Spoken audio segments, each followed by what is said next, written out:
Hello everyone, you're welcome back to our YouTube channel once again. And in this video, I am going to tell you about a very important job notification. Okay, so before that, if you are new to this channel, then don't forget to subscribe the channel and also press the bell icon so that you can also get the notification regarding all the videos that I upload. Okay, so let's get started.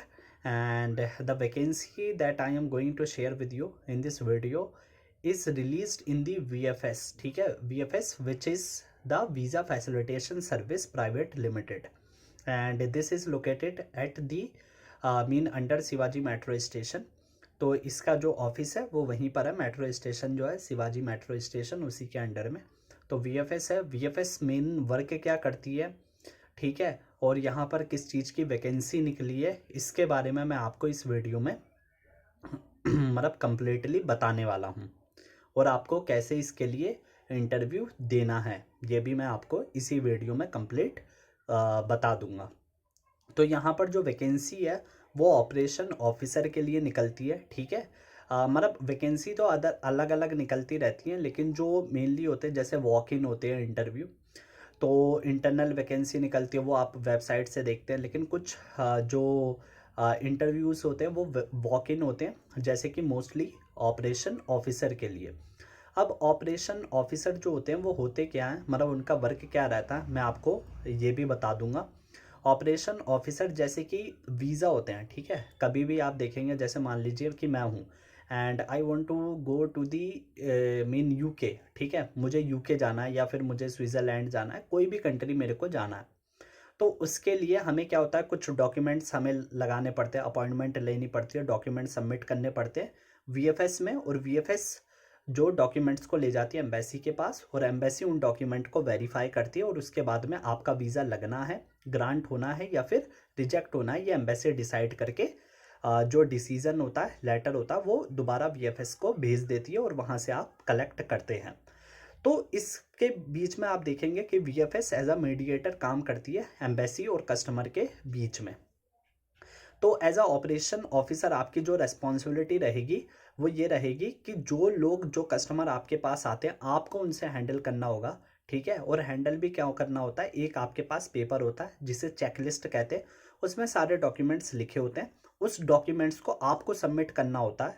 आप उसको document को verify करेंगे कि अच्छा जो document required है वो हमारा जो कस्टमर है, क्लाइंट है, उन्होंने हमारे पास सबमिट करवा दिए. उसके बाद में कुछ एंट्री होती है, वो एंट्री करनी होती है आपको. ठीक, तो इतनी सी चीज़ें होती है जो आपको समझनी पड़ती है. और वीज़ा की मतलब जो जैसे अलग अलग एप्लीकेशन होती है वीज़ा के लिए, मतलब जैसे शेनेगन वीज़ा हो गया, तो ऐसे होती हैं, मतलब नेशनल वीज़ा हो गया. ठीक है, शॉर्ट टर्म के वीज़ा होते हैं, लॉन्ग टर्म के वीज़ा होते हैं. ये सारी चीज़ें आप जब जाएंगे तो उसमें ट्रेनिंग में समझ जाते हैं, जो कि आपकी जॉब कंफर्म होने के बाद में लगती है. अब हम बताते हैं कि जैसे मैं बताने वाला हूँ आपको कि ये जो जैसे वैकेंसी है अभी रिलीज़ हुई है, तो इसके मंडे को भी इंटरव्यू चल रहे होंगे, और मोस्टली जो इंटरव्यू होते हैं वो ट्यूसडे और थर्सडे को कंडक्ट करवाए जाते हैं.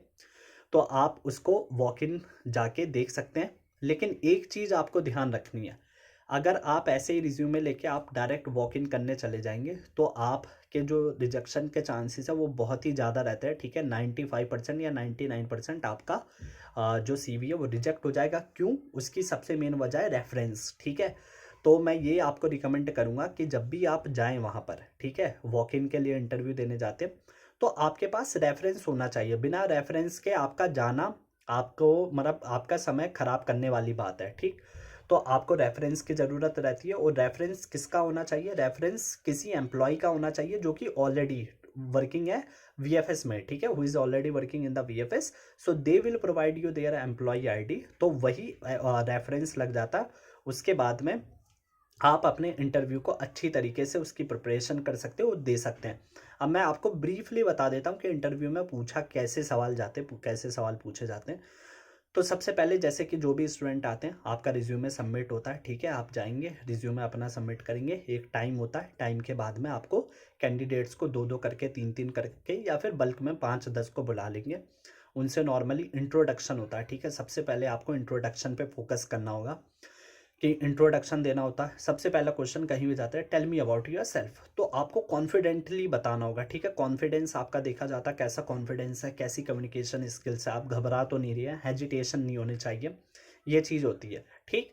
पहले आपने कहाँ वर्क किया है, आपके सीवी में देखेंगे, तो वो चीज़ आपको क्लियर होनी चाहिए। आप वहाँ से क्यों अपने जॉब को छोड़ना चाहते हैं और यहाँ पर क्यों वीएफएस में ज्वाइन करना चाहते हैं, तो इसके लिए एक प्रॉपर आपके पास रीज़न होना चाहिए। अगर नहीं है, आपको लगता है कि मैंने मतलब जो मैंने किसी रीज़न की वजह से छोड़ी है जो कि मैं एक्सप्लेन नहीं कर सकता, तो आप कोई दूसरा रीज़न बना लीजिए, लेकिन उसके लिए आपको पहले से अच्छे से प्रिपेयर रहना पड़ेगा। ये नहीं कि वहाँ पर जाके आप फंबल करने लगे, ठीक। तो वो एक नेगेटिव इम्पैक्ट डाल देगा और आपके रिजेक्शन के चांसेस बढ़ जाएंगे।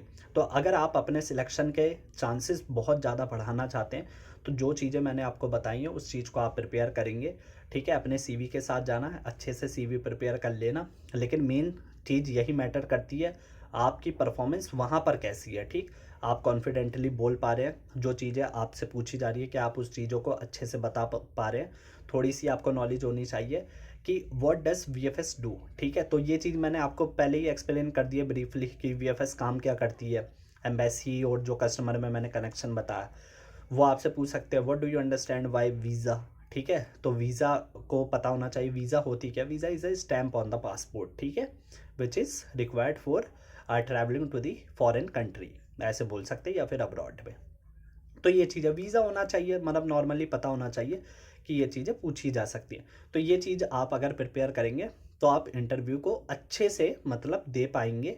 और एक चीज़ ना भूले, जो मैं दोबारा हाईलाइट करना चाहूँगा, ठीक है, here I am highlighting that point again. तो इससे आप समझ सकते हैं that is very much important कि रेफरेंस, ठीक है, आप रेफरेंस देखें।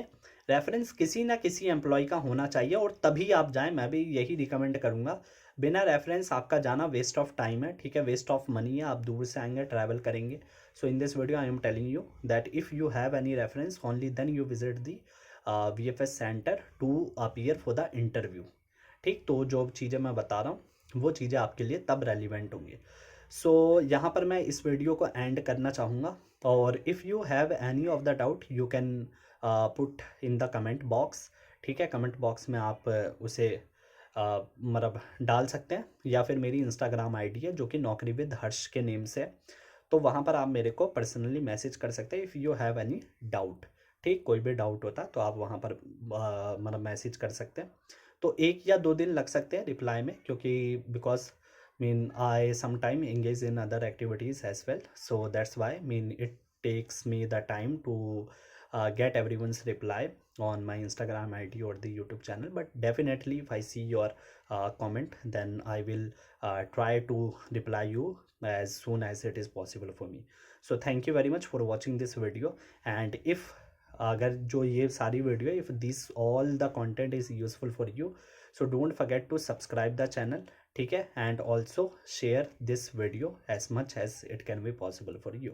सो thanks again and have a wonderful day.